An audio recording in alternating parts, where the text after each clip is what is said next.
Y para emprender cualquier aventura empresarial son fundamentales los idiomas. De hecho, no suelen faltar en esa lista de propósitos que nos hacemos cada año. En unos minutos abordaremos este asunto desde tres perspectivas: la motivación, los beneficios que tiene para la salud del bilingüismo y, por supuesto, los errores del sistema educativo. Será como cada lunes en nuestra mesa ciudadana. Antes, otras noticias del día.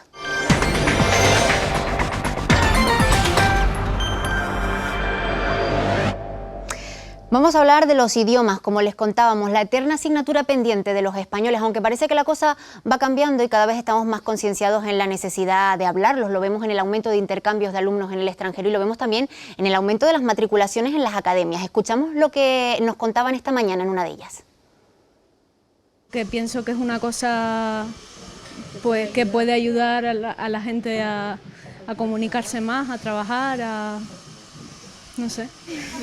Sobre todo el inglés en cualquier parte del mundo es que se habla, pero en general sí es bueno saber, cuanto más idiomas mejor, yo creo. Yo soy profesora en el colegio y ahora en los colegios nos obligan a los profesores de educación física a dar las clases en inglés. Creo que la parte más difícil es un poco la gramática, porque cada idioma tiene una estructura totalmente diferente. El escucharlo, sobre todo, porque la gramática, bueno, siempre se puede estudiar, siempre es cuestión de poner codos, mientras que lo de escucharlo en diferentes bocas suena también diferente. La gramática, el entrenamiento del oído, pues las salidas laborales suelen ser la principal motivación, ¿no?, de todas las personas pues, a la hora de aprender idiomas. Vamos a hablar de este tema con tres expertos. Tenemos hoy con nosotros a José Juan Rivero, psicólogo, Catherine Fernández, es la coordinadora académica de Language Campus y además experta docente en educación bilingüe. Y también está con nosotros Manuel de Vega, neurocientífico, catedrático también de Psicología de la Universidad de La Laguna.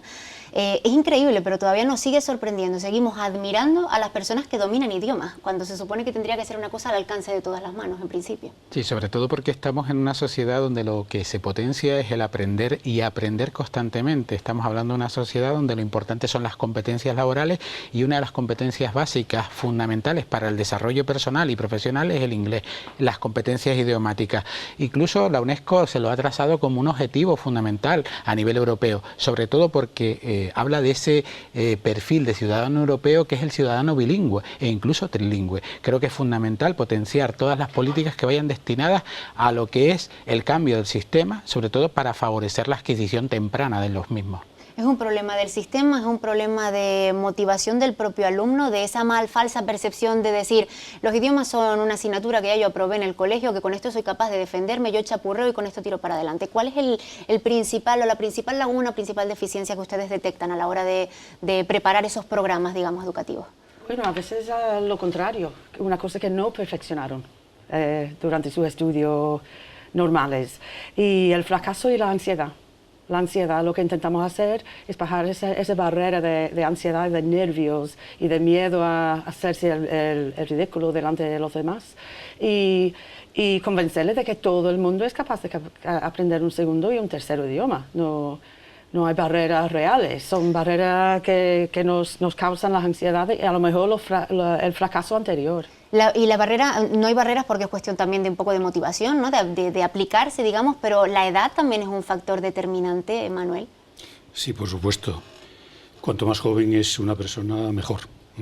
Pero nunca es tarde, digamos, ¿no?, que siempre hay posibilidad, siempre hay tiempo de subirse al carro. No podemos ser pesimistas, pero sí hay un hecho, digamos, biológico, que es que la ventana de adquisición de una lengua se cierra relativamente pronto, ¿no? Entre los 5 y los 7 años tenemos una situación ideal. Uno puede aprender un idioma o dos o tres en un medio multilingüe. Y a partir de entonces, por supuesto, la capacidad de adquirir idiomas se mantiene, pero no con la misma facilidad, ¿no? Yo creo que para un adulto aprender, para un adulto, digamos, a partir de los 20 y tantos años, aprender una segunda lengua desde cero es un esfuerzo intelectual, un gran esfuerzo intelectual. Para un niño de 5 años no. Para un niño de 5 años hay algo en la biología del cerebro humano que le predispone en esa ventana de tiempo, una ventana crítica, para adquirir con facilidad una lengua. Bueno, sí, hasta cierto punto. Lo que intentamos hacer hoy en día es imitar ese tipo de adquisición y combinarlo con lo que es un desarrollo cognitivo mayor, para intentar que se combine el proceso intelectual y el proceso inconsciente de adquisición. Y eso es lo que intentamos hacer, por ejemplo, es que el estudiante se enfoque en la tarea o el tema o el tópico que tiene que desarrollar utilizando el inglés. Y eso es lo que estamos intentando hacer también con el programa bilingüe, el posgrado, el experto posgrado bilingüe que ofrecemos también, para que los niños, tanto como los adultos, estén pensando en otra cosa para no tener esa ansiedad sobre el idioma. La adquisición en sí, es verdad que a partir de los 7 años es difícil, pero si creamos un ambiente suficientemente adecuado, se puede combinar adquisición con aprendizaje formal. Quizás estamos muy mal acostumbrados los españoles con esto de tenerlo todo traducido, ¿no? Nos hemos acomodado bastante y bueno, quizás eso digamos que sigue siendo un freno importante a pesar de que los programas educativos vayan avanzando, se vayan desarrollando y cada vez te den más facilidades. Sí, sobre todo porque en esos momentos donde la edad es un facilitador, pues evidentemente la cultura de tener todas las series, todas las películas dobladas, el no oír la musiquilla de los idiomas, porque parece que no, pero esa cantinela que nos deja el idioma, esa forma de cómo ir pensando también en el propio idioma, pues hace que nos dificulte mucho más la adquisición, con lo cual generamos una desmotivación, que es un poco ese freno que hablaba la compañera, y esa ansiedad que muchas veces nos planteamos, sobre todo porque nos frustra el entender que no somos, o entendemos nosotros que no somos capaces de ser hábiles con lo que es la adquisición, y sobre todo en competencias tan básicas como es la comunicación profesional y la comunicación cara a cara, que es un poco la que nos va a servir y en la cual podemos decir, pues mira, me siento competente a la hora de hablar. Yo creo que, una clave que han señalado los dos compañeros es que el método de aprendizaje tiene que ser por inmersión en alguna medida, ¿no?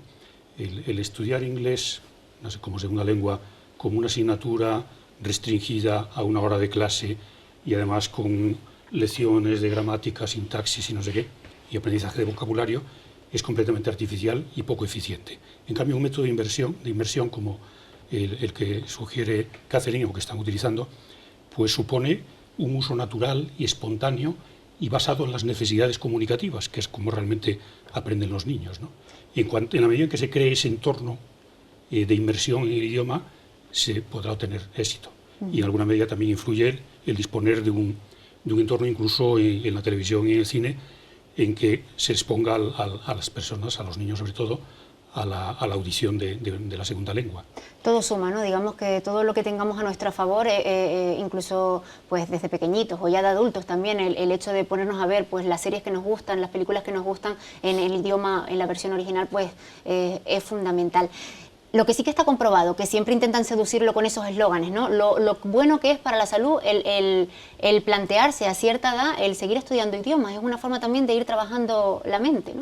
Incluso no solo para la salud, sino incluso después de la situación económica por la que atravesamos, el poder ser un potencial para poder ser contratado o incluso el salir fuera de las fronteras. Por ejemplo, antes se hablaba en las noticias del porcentaje alto de formaciones o de canarios que tenían una alta formación, pero que no podían salir fuera por la competencia idiomática. Es verdad que se está demandando mucho más pues personas fuera de las fronteras de España. Claro, si hablamos que el 11% de las pymes europeas pierden en torno a 325.000 euros anuales, fundamentalmente porque no saben hablar un idioma, estamos hablando de un problema serio. Y en España, lo hablábamos antes, un poco antes de empezar la tertulia, estos valores se multiplican. ¿Por qué? Por ese bloqueo que volvemos a plantear. Es decir, ya no solo es una necesidad de sentirnos que utilizamos nuestras competencias cognitivas, sino al mismo tiempo nuestras competencias profesionales, porque al final es un poco el desbloqueador de esa crisis o de ese empleo tan ansiado para muchos jóvenes. Sí, es una condición que ponen muchos empleadores sobre la mesa a la hora de hacer un nuevo contrato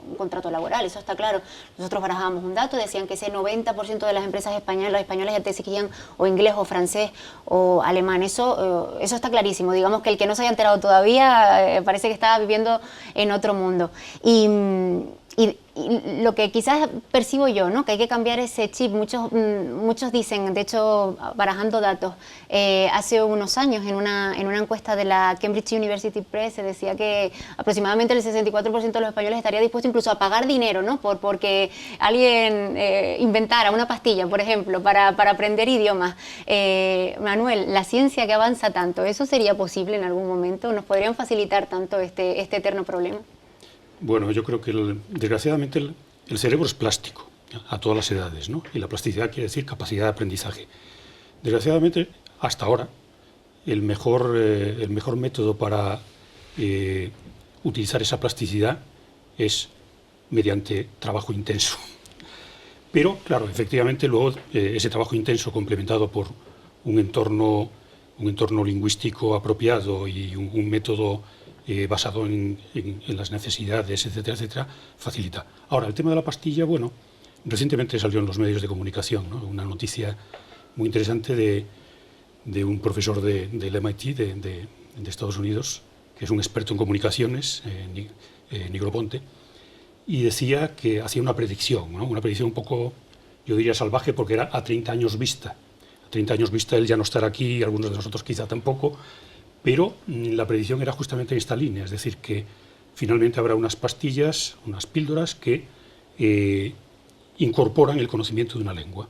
Y no habría que llevarse las manos a la cabeza entonces al oír declaraciones como esa. En el torrente sanguíneo, pues ya los neurotransmisores correspondientes van a su sitio y eureka, uno habla inglés. ¿Se puede aprender por arte de magia, Catherine? El conocimiento, pero lo que es el mecanismo de sacar ese conocimiento en una interacción comunicativa, creo que es otra cosa. Es como una pastilla de conocimiento de conducir un coche.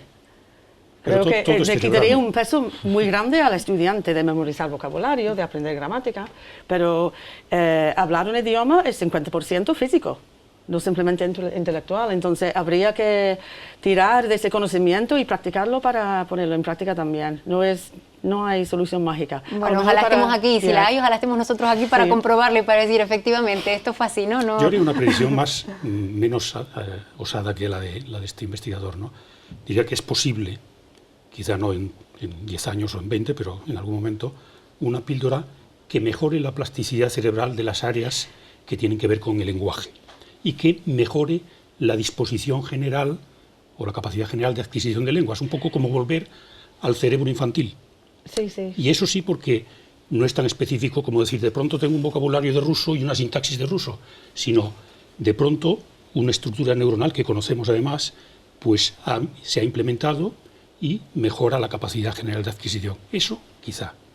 José, bueno, no dices nada, tú te mantienes, prefieres ser prudente. No, vamos a ver, yo creo que es importante, sobre todo lo que hablaba el profesor de Vega, pues evidentemente esa plasticidad que nos ayuda a hablar inglés. Creo que idiomas. Creo que es fundamental, sobre todo porque en la sociedad actual se nos demanda muchísimo, y sobre todo a los jóvenes, esa necesidad incluso de nuevos idiomas que están irrumpiendo en nuestra cultura, como son el ruso, o incluso, pues hablamos de francés, que quizá había caído más en desuso. Es decir, estamos volviendo a recuperar, y en Canarias son fundamentales porque nosotros en Canarias vivimos... más que en muchas regiones, ¿no? Porque nosotros vivimos prácticamente el 90% del turismo. Al final lo que nos queda es a los canarios la motivación hasta que aparezca la pastillita, motivación y reducir la ansiedad, que hay métodos que reducen la ansiedad, sobre todo porque nos acostumbramos a potenciar el aprendizaje en momentos y donde no se generan esas dificultades. Catherine, ¿en las academias ha notado un cambio del perfil de alumnos que se acercan? ¿Hay un perfil que a lo mejor tenía abandonadas las clases y de repente lo ha querido retomar, quizás con la crisis más, ¿no? Intentando reciclarse? Es interesante. Con la crisis sí, pero yo diría que hace unos 3 o 4 años la motivación era poder salir de España. Puro y duro. Querían hablar idiomas para no tener que quedar aquí y perderse en el desempleo. Ahora eso está cambiando otra vez. Ahora quieren sacar provecho de su propio país, su propia isla, y poder competir aquí en España, porque están viendo que a lo mejor hay esperanza, no sé si es verdad o no, pero esa motivación yo lo he visto cambiar. Incluso personas con trabajos buenos aquí, ingenieros, que no querían que sus hijos tuviesen que buscarse la vida aquí, aprendiendo inglés para ir a vivir en Australia, en Canadá, pero ahora menos. Ahora y sobre todo los jóvenes, quieren competir y quieren dominar ese idioma, tienen motivación. ¿Y los idiomas que más se buscan? Se buscan todavía inglés más que nada. Ruso tuvo su momento de boom, ahora está ahí estable, alemán siempre, y francés. Yo estoy de acuerdo que el francés es muy importante, y lo piden, pero sobre todo el inglés. Es interesante porque son muchos los motivos, digamos que las razones que nos pueden hacernos decantar, ¿no? por elegir a lo mejor entre ir a clase de costura, ¿no? Ir a clase de inglés, pues el aprender idiomas, pero sobre todo también desde el punto de vista neurológico, Manuel, y usted antes hacía también hincapié sobre eso, es lo bueno que es para el cerebro, para que trabajar la agilidad mental, incluso la prevención del Alzheimer también podría valer para eso. Sí, este es un tema que se debate mucho hoy en día, porque se había observado ya hace tiempo que en las personas mayores bilingües se conservan más las capacidades cognitivas e incluso en caso de que haya Alzheimer, su evolución es más lenta que en aquellos que son monolingües. Pero claro, siempre hay una duda y es, ¿cuál es la causa? A lo mejor es que estas personas son más inteligentes, sin más. Pero hay un estudio reciente muy bonito porque aprovecharon una investigación que se hizo en el año 47 del siglo pasado con niños de 11 años. Se les pasaron una serie de pruebas de inteligencia y esos niños, algo así como 1000 y pico niños, crecieron y a los 72 años se les volvió a pasar una serie de pruebas cognitivas y se observó que aquellos que eran bilingües efectivamente preservaban mejor sus capacidades cognitivas que se deterioran en general con la edad, pero más cuando tiene uno una enfermedad neurodegenerativa como el Alzheimer. Pero en estas personas el proceso se iba ralentizando y, por ejemplo, su memoria de trabajo, su memoria inmediata era mejor, su capacidad atencional era mejor. Y en este estudio pues, está muy bien controlado porque inicialmente los dos grupos, el de monolingües y bilingües, tenían una inteligencia homogénea. Es increíble, ¿no? Sí, interesante. El ver, pues constatar los beneficios que puede tener. Una cuestión, cuando uno aprende, por ejemplo, el inglés básico en el colegio, ¿no? o en la educación secundaria, y lleva muchos años sin trabajarlo, ¿qué porcentaje de lo que aprendimos perdemos o somos capaces de retener? Vamos a verlo desde el punto de vista positivo. ¿Somos capaces desde el lenguaje de asimilarlo y de mantenerlo ahí, aunque sea escondido, y luego cuánto tenemos que dedicarle para rescatarlo de nuevo, digamos? Yo creo que tiene que ver mucho también la forma, además antes lo comentaban los compañeros, la forma en que se enseña el idioma. ¿No? ¿Por qué? Porque si es una enseñanza tradicional, los estudios dicen que hasta el 85% de los conocimientos adquiridos en el proceso formativo se pueden perder. Sin embargo, si hablamos de inmersión lingüística, si hablamos de que jugamos con el idioma, estamos hablando que lo estamos uniendo a nuestros propios esquemas y eso ya cuesta un poquito más deshacerse y yo creo que queda para siempre. Experimental. Si lo vives, si lo sientes, si trabajas con la emoción también y experimentas algo con el idioma, hay mucha más probabilidad de que se te queda.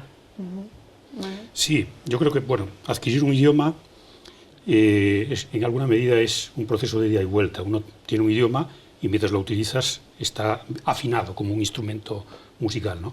Si dejas de utilizarlo muchos años, no se pierde, se mantiene, por ejemplo, la sintaxis, la pronunciación, la fonética, pero evidentemente se pierde esa agilidad como instrumento no afinado, pierdes la fluidez, etc. Pero la recuperación es mucho más rápida que una persona que evidentemente no lo estudió, ¿no? Pero la propia plasticidad cerebral es un viaje de ida y vuelta. La plasticidad que tienen los niños les permite aprender muy rápido, pero si esos mismos niños bilingües dejan de usar una de las lenguas, es muy probable que la pierdan muy rápido también. Algo queda, pero también se pierde. A mí me dijeron una vez, un niño es como una esponja, pero ¿qué pasa cuando saca la esponja del agua? Muy buena metáfora. Es buena, sí, es buena imagen, ¿no? Digamos, Sí, quizás sí. para ponerle el punto y final a esta mesa ciudadana. Muchísimas gracias a los tres por compartir desde su área de conocimiento su opinión, su experiencia. Y bueno, esperemos que esto sirva también para que alguien que todavía esté indeciso en si tachar o no tachar esto de los idiomas en su lista de propósitos para 2016, pues que se decida finalmente. Gracias a los tres. Muy buenas tardes. Gracias, buenas tardes.